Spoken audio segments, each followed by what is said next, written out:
You can pick up your Dragon Ball SH Figuarts at Big Bad Toy Store at the link in the description. Dragon Ball, horror, kaiju, and more. Steven's Toy Reviews. Hey there, Collector Steven here, and welcome to another Dragon Ball review. Today we're going to be taking a look at the SH Figuarts Dragon Ball Piccolo Superhero. No, it's not necessarily a superhero version of Piccolo. There's a new Dragon Ball movie coming out, the movie Dragon Ball Superhero. Yes, there are two supers in the title. Yeah, pretty cool. Really well thought out. Anyway, real quick note, minor spoilers inbound, okay? Very minor.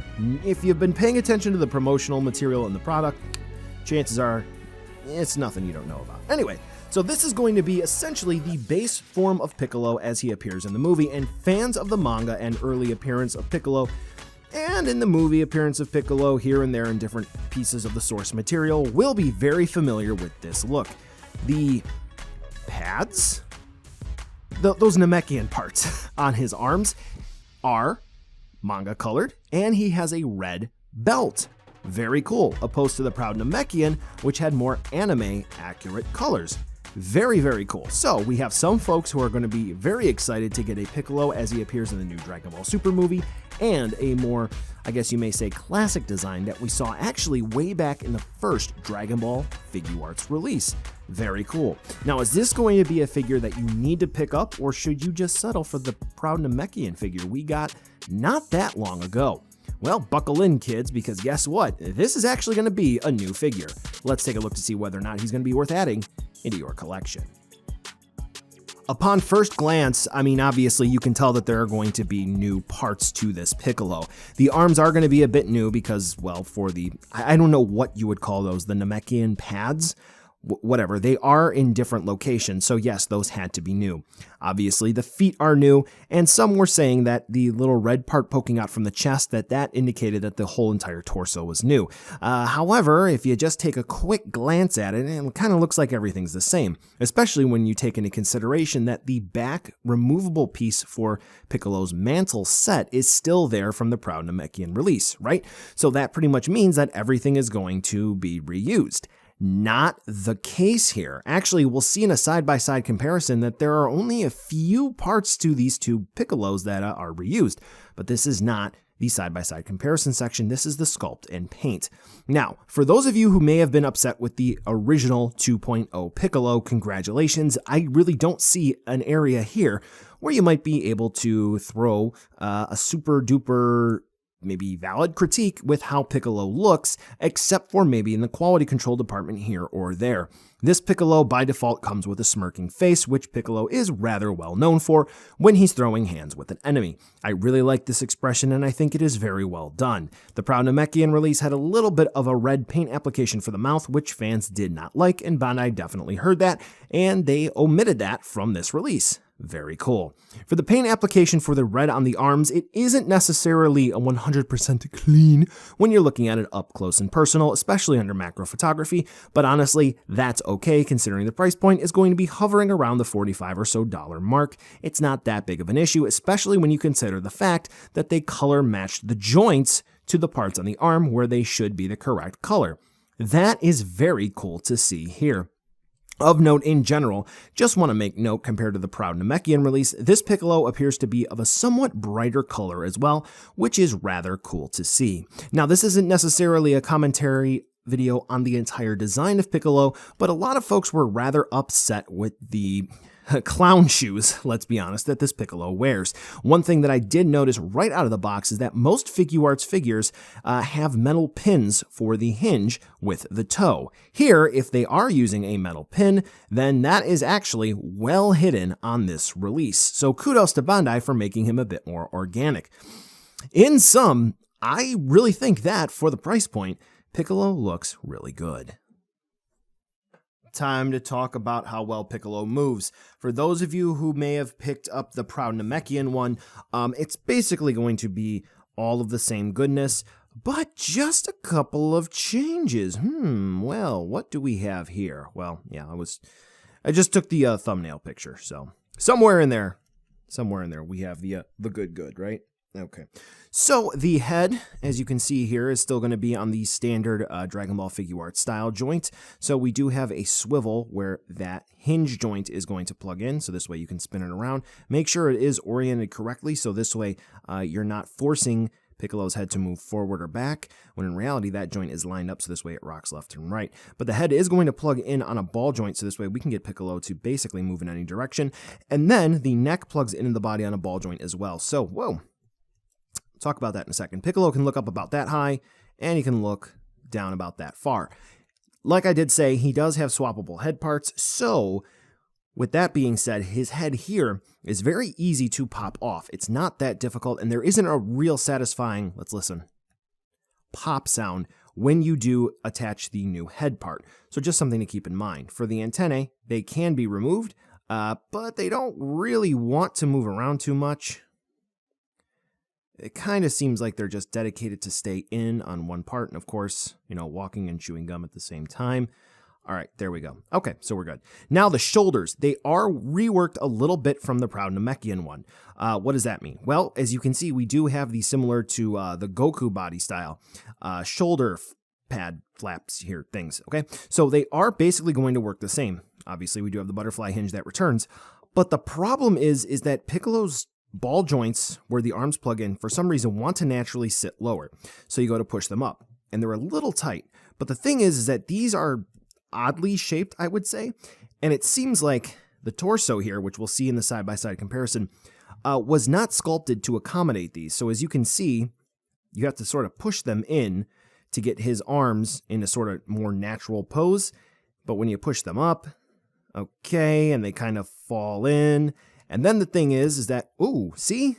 Yeah, so if you're not really paying attention to these, they can put up some resistance, and it's almost like they can snap. So it is something to keep in mind. You have to make sure they are out of the way, be mindful of them.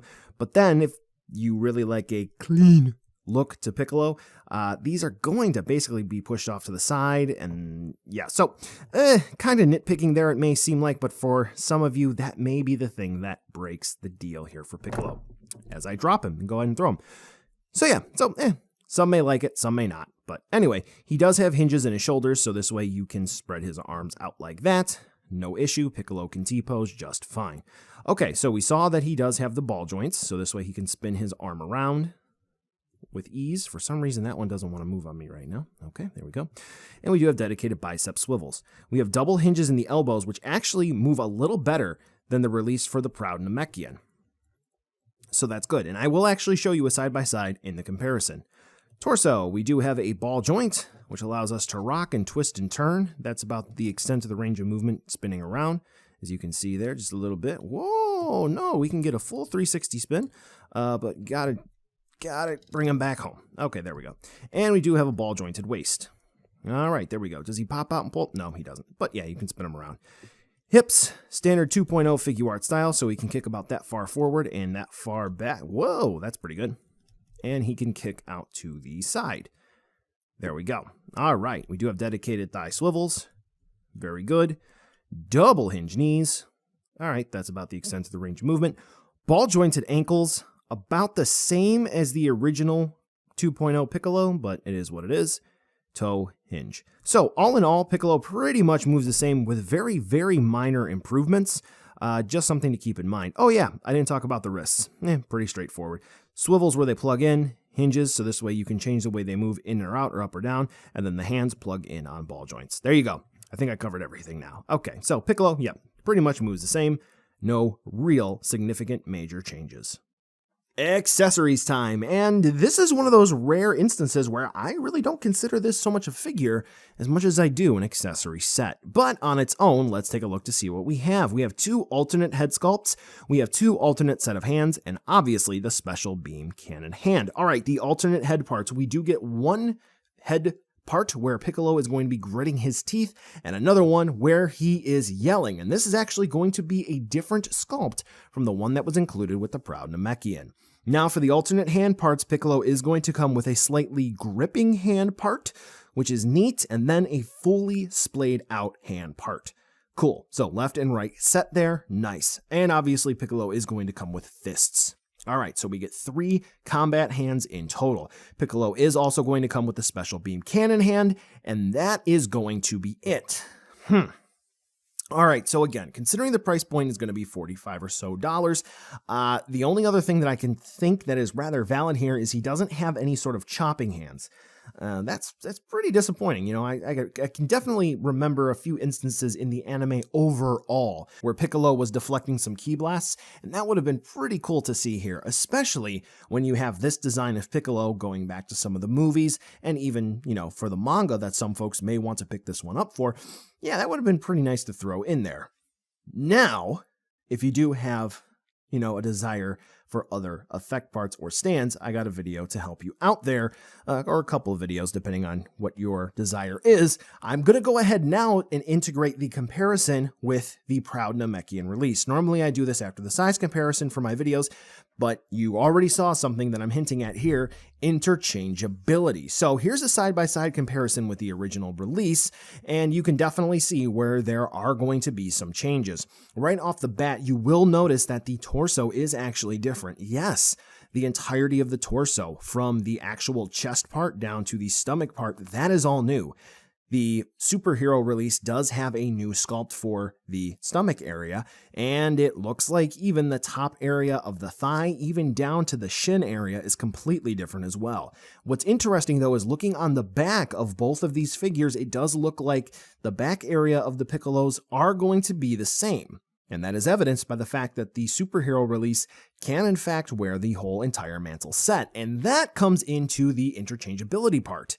Yeah, so this is cool. So between these two releases, even though they are basically using new sculpt for the superhero version, everything is pretty much interchangeable. The color difference, even though the superhero version is just a little bit brighter than the Proud Namekian release, basically it's negligible when you have them side by side up on the table. So yes, there are some differences, but it's almost like the differences between the recent Super Saiyan Blue releases for Goku, Vegeta, and Gogeta. There are differences, but they're so minor, they almost don't even matter. So congratulations, get both of them and have yourself a blast with all the different options and swappable parts between the two releases. If you don't like the clown shoes on this one, but you have the Proud Namekian, go ahead and just put the Proud Namekian body parts in the box.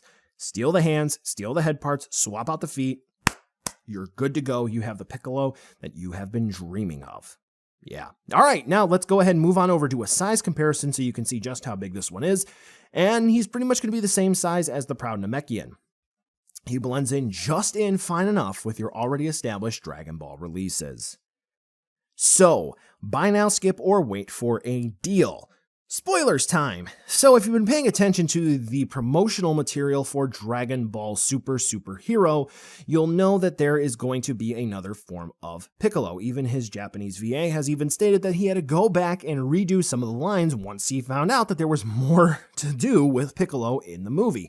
You'll notice this because his colors change, and even his sash around his waist changes as well. Or is that just going to be a belt? Whatever. So it's expected, at least, it would make sense because it'd be an easy repaint, that there will be another Piccolo figure released. And my money would be on that's going to be the one where we will finally get the special beam cannon effect part. We're at 4 total Piccolo releases in this line so far, and we don't have one yet. Bandai, you're slacking.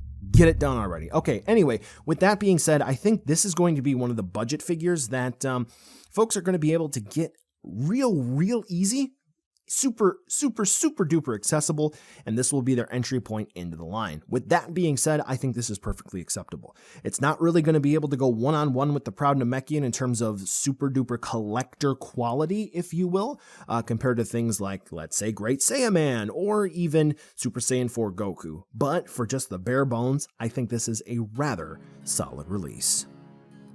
Well, collectors, that brings us to the end of the video today, and I just wanted to take a second to thank you so much for watching. Now, you've heard a lot from me. I'd like to hear a little bit from you. Drop in the comments down below whether or not you liked it, you hated it, or maybe you were somewhere in between. I also want to take an extra second here for a nice, humongous thank you to all the patrons for SDR over the last month who have really helped the channel grow into what it can be today. So to all of you, 2 big thumbs up Thank you very much. And now the end card should be popping up, which will give you a few clickable links, like maybe to subscribe or head on over to my Patreon, or some short URLs like to my social media or to my Teespring store. There's also a video I hand selected for you, so if you want to watch another STR video, I hand selected some good content for you to watch, so definitely check out that video.